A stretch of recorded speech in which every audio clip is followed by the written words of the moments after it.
नमस्कार, सुबह के 10 बजने वाले हैं और आप देख रहे हैं अपना बिहार और मैं हूं आपके साथ विभा उपाध्याय। बुलेटिन की शुरुआत कोरोना अपडेट के साथ। तो बिहार में घटते कोरोना के मरीजों की संख्या लोगों को राहत दे रही है। 24 घंटे के अगर डेटा पर नजर डालिए तो 5,871 नए केसेस सामने आए हैं। पटना में 1,281 नए मरीज सामने आए हैं जो इन 24 घंटों में संक्रमितों की संख्या के तौर पर दर्ज किए गए। अन्य सभी जिलों में 400 से भी कम मरीज सामने आ रहे हैं जो एक राहत देने वाली खबर है। और बिहार में इस वक्त एक्टिव केसेस की बात की जाए तो ये 54,406 मरीजों के तौर पर सामने है। 24 घंटे में 1,40,070 लोगों की जांच की गई है, यानी कि जो लोग संक्रमित या जिनके अंदर लक्षण नजर आ रहे हैं ऐसे लोगों को लेकर जांच भी की जा रही है और उसकी संख्या भी आपके सामने इस वक्त डेटा के जरिए और एक बड़ी राहत के तौर पर, जहां पर 24 घंटे में तकरीबन 5,800 कुछ संख्या मरीजों की संक्रमितों के तौर पर सामने आ रही है। और हर एक दिन के साथ अगर ये संख्या कम होती है तो राज्य के लिए ये बड़ी राहत और सुकून देने वाली बात है।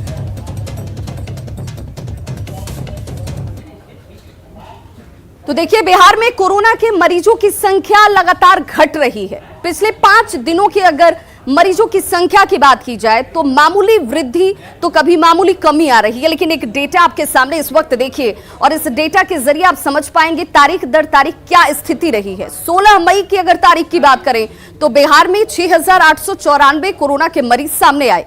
वहीं 14,202 मरीज जो हैं वो संक्रमित हुए, लेकिन इलाज के बाद वो रिकवर हो चुके हैं, ठीक हो चुके हैं। 17 मई ये वो तारीख जहां पर नए मरीजों की संख्या जो है वो एक बार फिर से कम होती है, घटती है और 5,920 सामने आई, जबकि ठीक होने वाले मरीजों की संख्या 11,216 दर्ज की गई। ये तारीख दर तारीख आपके सामने ये डेटा जो बता रहे हैं कि लॉकडाउन का असर हो रहा है, जांच हो रही है, लोगों के अंदर संजीदगी आ रही है और ऐसे में बढ़ते तारीख के साथ यहां पर संक्रमितों की संख्या घट रही है। 18 मई को हालांकि इसमें थोड़ी वृद्धि जरूर दर्ज की गई, जो संख्या 5,000 के बाद बढ़कर 6,286 हो जाती है। वहीं ठीक होने वाले अभी भी संक्रमितों की संख्या से ज्यादा रहे। 11,174 मरीज जो है वो संक्रमण के बाद ठीक होकर अपने घर वापस लौटे। 19 मई को इसमें एक बार फिर से कमी दर्ज की गई। 6,059 मरीज संक्रमितों के तौर पर सामने आते हैं, जबकि रिकवर करने वाले यानी कि ठीक होने वाले संक्रमण से मरीजों की संख्या ज्यादा रही। 12,043 मरीज संक्रमण के बाद ठीक हुए, रिकवर हो गए। वहीं 20 मई को इसमें और कमी दर्ज की गई और 24 घंटे में 5,871 मरीज सामने आते हैं, जबकि 9,977 मरीज ठीक हुए।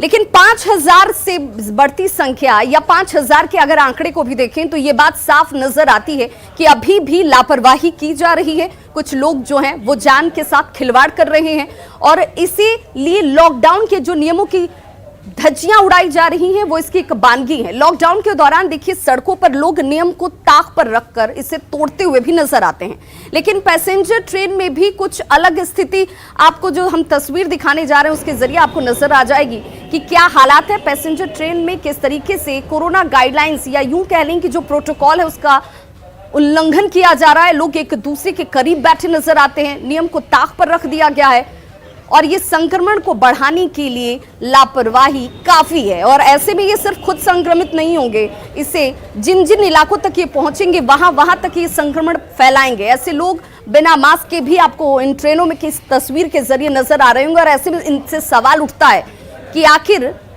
इस लापरवाही के बाद अगर आप संक्रमित होते हैं, आपकी जान पर बनाती है, तो जिम्मेदार कौन होगा। पटना में पैसेंजर ट्रेन की क्या स्थिति है, उस रियलिटी को तस्वीरों के जरिए हमारे सहयोगी शैलेंद्र ने आप तक पहुंचाने की कोशिश की है। इस रिपोर्ट को आप जरूर देखिए। सरकार ने लॉकडाउन लगाया है। लॉकडाउन में सड़कों पर जो पब्लिक ट्रांसपोर्ट है उसमें सोशल डिस्टेंसिंग के लिए पुलिस खड़ी है, लेकिन हम पटना गया से चलने वाली लोकल जो ट्रेन है उस ट्रेन की हम ये तस्वीर दिखा रहे हैं कि यहाँ देखिए किस तरीके से लोगों की भारी भीड़ है। न तो सोशल डिस्टेंसिंग है, ना इन्हें कोई बताने वाला है कि आप यहाँ अच्छे से बैठिए, सोशल डिस्टेंसिंग बना के बैठिए। ट्रेन खाली है, बावजूद लोग की भीड़ आप देखिए किस कदर है। कोरोना से डर नहीं लगता आपको? कोरोना से डर लगता है नहीं। डर लगता है तो सोशल डिस्टेंसिंग के साथ बैठना चाहिए। तो मना किए जबरदस्ती आके बैठे हैं। तो सीटें कहीं नहीं है, दो आदमी ट्रेन में दूसरी बोगी खाली है, सीट खाली बना हुआ है, भीड़ लगा रहे हैं। नहीं डिस्टेंस में बैठाए हुए हैं, डिस्टेंस में हम लोग हैं, मास्क लगाए हुए हैं, डबल मास्क लगाए हुए हैं। देखिए तस्वीर इधर लोग गेट पर, एक गेट पर क्यों सफर करते हो, गेट पर क्यों बैठे हो? कोरोना है, बात समझ में नहीं आती है। आप लोग पूरी ट्रेन उधर खाली, उधर क्यों नहीं जाते हैं, इसी जगह पर क्यों भीड़ लगाते हैं? नहीं, ऐसा बात नहीं कुछ है। कोरोना से सबको महामारी है, तो नहीं है किसी नहीं महामारी। यहाँ देखिए आप लोग एक साथ इतना क्यों बैठे हैं, उधर जगह खाली है, बैठना चाहिए ना। यहाँ पर क्यों एक ही जगह भीड़ लगा रहे हैं? ये लोग अभी बैठा है, हमने पहले से बैठे हुए। ये तस्वीर हम दूसरे जगह की भी तस्वीर दिखाएंगे कि किस कदर यहाँ जो लोग हैं ना तो सोशल डिस्टेंसिंग का पालन करते हैं और ना ही यदि जरूरी हो तभी यात्रा करना चाहिए, इस बात को समझते हैं। तो ट्रेन में देखिए भीड़ है, लोकल ट्रेन की ये तस्वीर हम दिखा रहे हैं कि किस कदर यहाँ पर लोगों ने भीड़ लगाई है। और ख़ास तौर पर जब सरकार ये कह रही हो कि आप बेवजह यात्रा ना करें, सोशल डिस्टेंसिंग का पालन करें, उसके बाद देखिए ये तस्वीर पटना गया के लोकल ट्रेन की है। लोग किस कदर यहाँ मास्क क्यों नहीं लगाए हो, क्यों नहीं पहनते हो मास्क? आप लोग भीड़ क्यों लगा के रखे हैं? दूसरे जगह बैठ सकते ना, आगे जहाँ जगह खाली हो तो। सर भीड़ नहीं है सर। अच्छा, ये सोशल डिस्टेंसिंग है, ऐसे बैठना चाहिए क्या कोरोना में? हम लोग तो ठीक है। डर नहीं लगता है कोरोना से? क्या लगता है सर, डर ही तो है कि हम लोग बचाए हुए हैं। तो डर लगता है तो दूर दूर बैठना चाहिए ना। सर हैंड वाश भी लेके चलते हैं जहाँ तक बनता है। ये देखिए ये तस्वीर है पटना गया की ट्रेन की तस्वीर, और सिर्फ एक ट्रेन की तस्वीर नहीं है। और सबसे बड़ी बात है कि हर जगह पुलिस नहीं खड़ी हो सकती है, हमें भी कहीं ना कहीं सचेत होना पड़ेगा। हमें भी इन बातों को समझना होगा। यदि हमें कोरोना से लड़ना है, कोरोना को हराना है, तो इसके लिए पहल हमें खुद करनी होगी। कैमरा पर्सन सुबोध के साथ शैलेंद्र, न्यूज 18 पटना। तो सवाल उठता है कि हर जगह हर वक्त कानून का जोर ही क्यों आजमाना पड़े? क्यों आपको कानून के डर से ही नियम और कानून का पालन करने की नौबत आए? आपका अपना उत्तरदायित्व नहीं है क्या? आपकी जान, आपके अपनों की जान की जिम्मेदारी आपकी खुद की भी बनती है। कटिहार में डिप्टी सीएम तारकिशोर प्रसाद ने यह दावा किया कि सरकार कोरोना के हर लहर से लड़ने को तैयार है। न्यूज 18 से खास बातचीत में उन्होंने कहा कि लॉकडाउन बढ़ाने का फैसला क्राइसिस मैनेजमेंट लेता है। डिप्टी सीएम ने यह भी कहा कि विपक्ष से जैसा सहयोग मिलना चाहिए वैसा नहीं मिल रहा है। देखिए संवाददाता सुब्रत गुहा की ये रिपोर्ट। कोरोना के दौरान बिहार सरकार अपने तैयारी को लेकर कई जमीनी स्तर पर भी काम किया है और अब तीसरे लहर आने की भी चर्चा है। इसको लेकर बिहार सरकार कितना तैयार है, आइए हमारे साथ डिप्टी सीएम सर है, बात करते हैं। सर एक चर्चा है जो कोरोना को लेकर जो काम हुआ है उस पर सरकार कितना होगी और तीसरे लहर को लेकर कितना तैयारी है? अरे देखिए, हम चिकित्सीय जो सलाह है उसमें यह बात आ रही है कि तीसरा चरण भी कभी भी कोरोना का संक्रमण आ सकता है, लेकिन सरकार धीरे धीरे अब पूरी तैयारी में है और किसी भी इस तरह के जो संक्रमण होंगे उसका हम सब मुकाबला करने के लिए तैयार हैं। लॉकडाउन और बढ़ाया जाएगा, इसको लेकर भी देखिए ये तो क्राइसिस मैनेजमेंट ग्रुप तय करती है, लेकिन लॉकडाउन का लगातार लाभ मिल रहा है और हम उम्मीद करते हैं कि अभी जो वर्तमान में लॉकडाउन है कोरोना संक्रमण के श्रृंखला को, चेन को तोड़ने में सफल होगी। वो विपक्ष के नेता हैं, उनसे हमारी अपेक्षा थी कि इस तरह के कोरोना संक्रमण का जो पूरे राज्य में प्रभाव हुआ है, देश में प्रभाव हुआ है, उसमें विपक्ष के रूप में उनका सहयोग सरकार के कार्यक्रमों पर मिलता है, जिसका अभाव दिख रहा है। सुब्रत, न्यूज 18 कटिहार। मुंगेर के विक्रमपुर में बिना लाइसेंस के कोरोना का इलाज करने का आरोप लाइफ केयर अस्पताल पर लगा है, लेकिन हैरानी की बात ये कि अभी तक इस मामले में कोई कार्रवाई नहीं की गई। खास बात यह है कि अनुमंडल पदाधिकारी कह रहे हैं कि स्वास्थ्य विभाग का ये मामला है, वहीं स्वास्थ्य विभाग भी इसे लेकर गोलमोल जवाब देकर अपना पल्ला झाड़ रहा है। देखिए, हम लोग जो सिविल सर्जन के साथ गए थे वहाँ बंद पाया गया था। उसके बाद सिविल सर्जन के द्वारा प्रभारी चिकित्सा पदाधिकारी को निर्देश दिया गया कि वो नोटिस करके सारे कागजात को, या अस्पताल किस आधार पर चल रहा है इसको नोटिस करके सारे कागजात को मांग कर 24 घंटे के अंदर अगर वो नहीं देता है तब इस पर कार्रवाई होगी। हमारा कार्यक्रम खत्म हो जाता है, फिर हम देखते रहेंगे तो वो खुले कार्य ना, बाकी प्रशासन का भी कार्य है। तो लापरवाही की ये इंतहा है और देखना ये होगा कि ऐसे लापरवाह अस्पताल पर कार्रवाई कब तक और किस रूप में होती है। बिहार के ग्रामीण इलाकों में स्वास्थ्य सेवा बदहाल है। छपरा के तुजारपुर गांव में अस्पताल तो हैं, लेकिन इस अस्पताल में डॉक्टर नहीं आते, जिससे इलाके के लोगों की परेशानी बढ़ी हुई है। जायजा लिया हमारे सहयोगी संतोष ने। इलाकों में स्वास्थ्य सेवाओं का बुरा हाल है। सरकार ने हर जगह अस्पताल तो खोल दिए हैं, लेकिन इन अस्पतालों में ना डॉक्टर आ रहे हैं ना नर्स आ रही है। आप देख सकते हैं कि ये नगरा प्रखंड के तुजारपुर का स्वास्थ्य उपकेंद्र है। आयुष्मान भारत योजना के तहत इसकी शुरुआत की। ये अच्छी बिल्डिंग है, लेकिन यहाँ अभी कोई डॉक्टर मौजूद नहीं, जबकि दिन के 12 बजे हैं। ना नर्स है ना डॉक्टर है, ताला लगा हुआ।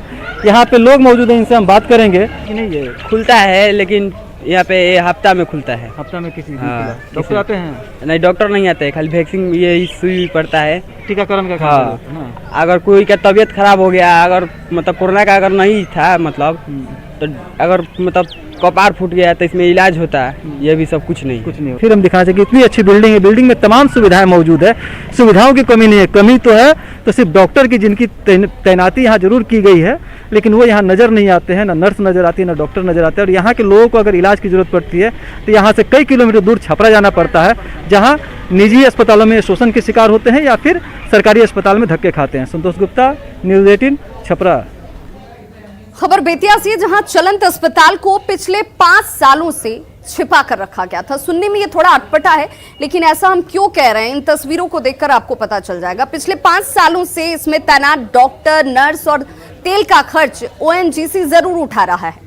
माले विधायक की शिकायत के बाद अब चलंत अस्पताल को नौतन पीएससी के हवाले कर दिया गया है। माले विधायक का यह आरोप है कि ओएनजीसी की ओर से ही ये चलंत अस्पताल दिए गए थे। 2015 में तत्कालीन नौतन विधायक नारायण प्रसाद ने इसे दिया, लेकिन जिस एनजीओ को ये मिला उसके डायरेक्टर रूपक लाल श्रीवास्तव इसे अपने घर पर रखे हुए थे। और अब विधायक की शिकायत के बाद ये एक बार फिर से आम जनता की सेवा के लिए सामने है।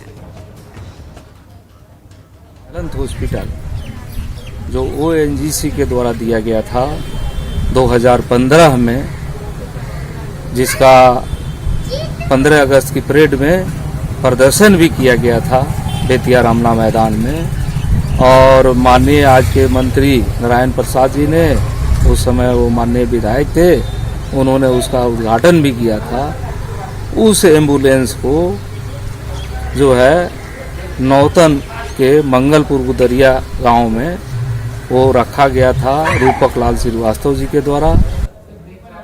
ब्लड बैंक जो जिंदगी की आस जगाता है, क्या वो ब्लड बैंक की हकीकत कैसी है? जरा मुंगेर सदर अस्पताल के ब्लड बैंक आपको लिए चलते हैं। इस अस्पताल के ब्लड बैंक में खून की कमी है। कोरोना में लॉकडाउन की वजह से संक्रमितों की संख्या को रोकने की सरकार की कोशिश है, लेकिन देखिए इस लॉकडाउन में लोग जो हैं वो घरों से बाहर नहीं निकल रहे। लोगों को ये लग रहा है कि रक्तदान करने से उनकी इम्यूनिटी जो है वो कमजोर हो जाएगी, कम हो जाएगी, लिहाजा लोग रक्तदान करने के लिए आगे नहीं आ रहे। एक मिथ्य है, इसे लेकर लोगों को ये जानने की भी जरूरत है कि ब्लड रक्तदान करने से आपकी इम्यूनिटी पर इसका कोई फर्क नहीं पड़ता है। ब्लड बैंक में खून की कमी की जानकारी दे रहे हैं न्यूज़ 18 संवाददाता अरुण कुमार शर्मा। मैं इस वक्त मौजूद हूं सदर अस्पताल के ब्लड बैंक में। ब्लड बैंक जहां से ब्लड जो है लोगों को जाता है, जो भी एक्सीडेंट या जिनको भी आवश्यकता होती है उनको ब्लड जो जीवन बचाने के काम में आता है। लेकिन इस कोविड के समय में जहां इस ब्लड बैंक में 30 से 40 यूनिट होता था, अभी केवल ही 14 यूनिट इस ब्लड बैंक में है। तो ऐसे में लोगों को भी चाहिए कि लोग आएँ तथा वो अपने स्वैच्छिक से ब्लड डोनेट करें, ताकि जो जिनको ब्लड की आवश्यकता है उनको वो ब्लड उन तक पहुंचाया जा सके, उनकी जान को बच सके। और साथ में अभी जो 18+ के लिए जो वैक्सीनेशन है, वैक्सीनेशन के बाद अभी ये कहा गया है कि अब जो 14 दिन में ही वो ब्लड डोनेट कर सकते हैं। आप देख सकते हैं कि यहाँ पे जो भी ब्लड दान देने के लिए आए हैं, वहाँ पे देख सकते हैं कि यहाँ पे भी अभी आए हैं जिन्होंने अपना ब्लड डोनेट किया है। तो ऐसे अन्य लोग भी आए तथा ब्लड डे। यहाँ पे साथ में संजय जी हैं।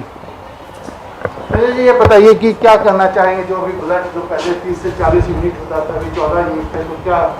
ये कोरोना के कारण लोग घर से बाहर नहीं आ पा रहे हैं, और दूसरी बात, लोगों को ये लग रहा है कि हम ब्लड देंगे तो मेरी इम्यूनिटी घट जाएगी, जो कि बिल्कुल गलत है। तो न्यूज़ 18 भी आपसे अपील करता है कि रक्तदान महादान है, आप जरूर इसका हिस्सा बनिए। जो लोग कोरोना से संक्रमित होकर उसके बाद ठीक हो चुके हैं, 14 दिनों के अंतराल के बाद आप भी रक्तदान कर सकते हैं। पूर्णिया सदर अस्पताल में कम्युनिटी किचन का भवन काफी जर्जर है, जिसकी तस्वीरें अभी हम आपको दिखाने जा रहे हैं। खाना बनाने वाली जीविका दीदियां जो यहाँ पर मौजूद होती हैं, वो इन्हीं हालातों में खाना बनाती हैं, यानी उनकी जान के ऊपर भी सीधा खतरा। आलम यह है कि जब हल्की सी बारिश भी होती है तो छत से पानी टपकता है, और इतना ही नहीं, कई बार बने हुए खाने में छत से गिरता बालू भी आता है, और पूरा भोजन जो कड़ी मेहनत के बाद बनाया जाता है वो पूरी तरह से बर्बाद हो जाता है। इस मामले में सिविल सर्जन का यह कहना है कि मेडिकल भवन के निर्माणाधीन होने की वजह से ये समस्या लोगों के सामने है। दिक्कत यही है कि जब बारिश होता है छत टपकता है, वहाँ गिट्टी बालू ऊपर से गिरता है, कभी खाना में गिरता है, कभी जो है एक दिन 20 किलो दूध में चट्टान गिर गया तो बर्बादे हो गया है। और देखिए उधर नहाने सोने में जब गवर्नमेंट को जो खाना देखाते हैं, नहाने सोनाने में निकास पेकास में इतना दिक्कत होता है कि कहने की बात नहीं। सुविधा यहाँ नहीं है, बहुत दिक्कत भी हो रहा है। पेशेंट को भी खाना देते हैं पैक कर को, हर चीज़ बढ़िया तरीका से जैसे हम लोग भी खाते हैं उसी तरीका से उसको भी देते हैं हम लोग। देखिए, हमारे यहाँ अभी बिल्डिंग मेडिकल कॉलेज का निर्माणाधीन है, और जैसे ही हमारा ये कंस्ट्रक्शन हैंडओवर होगा फिर उन लोगों को भी समुचित वहाँ पर व्यवस्था कर दी जाएगी।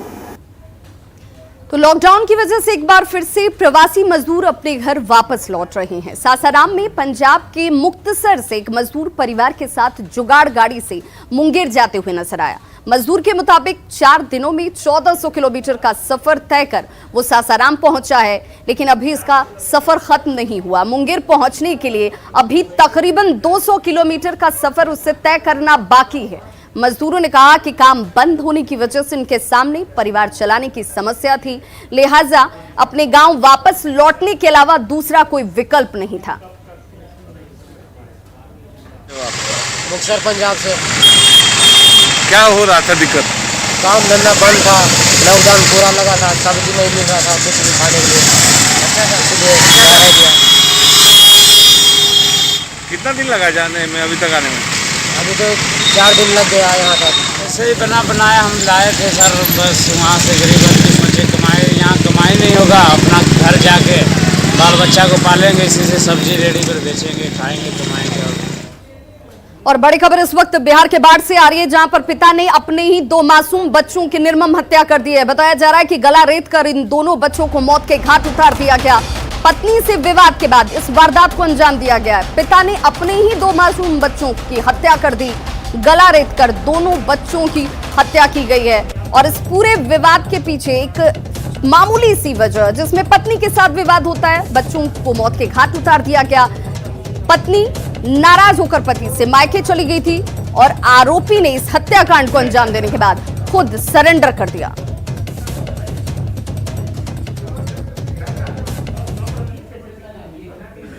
भागलपुर के रिक्शाहड्डी गांव में नहर के पास एक शख्स के शव को दफनाए जाने की शिकायत ग्रामीणों ने डीएम से की।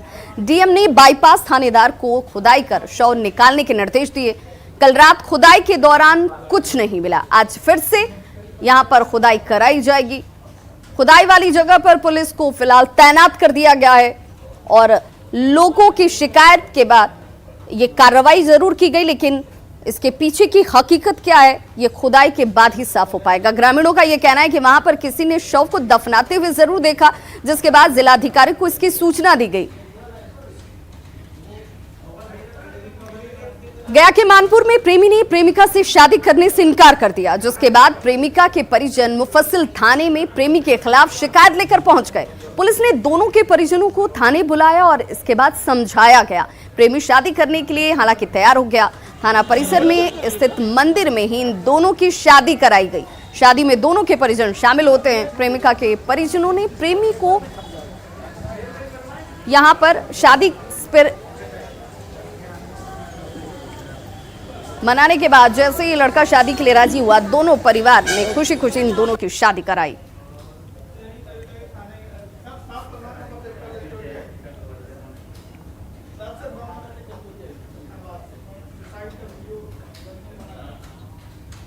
तो खबरों का सिलसिला लगातार जारी है, आप देखते रहिए न्यूज़ 18 बिहार झारखंड।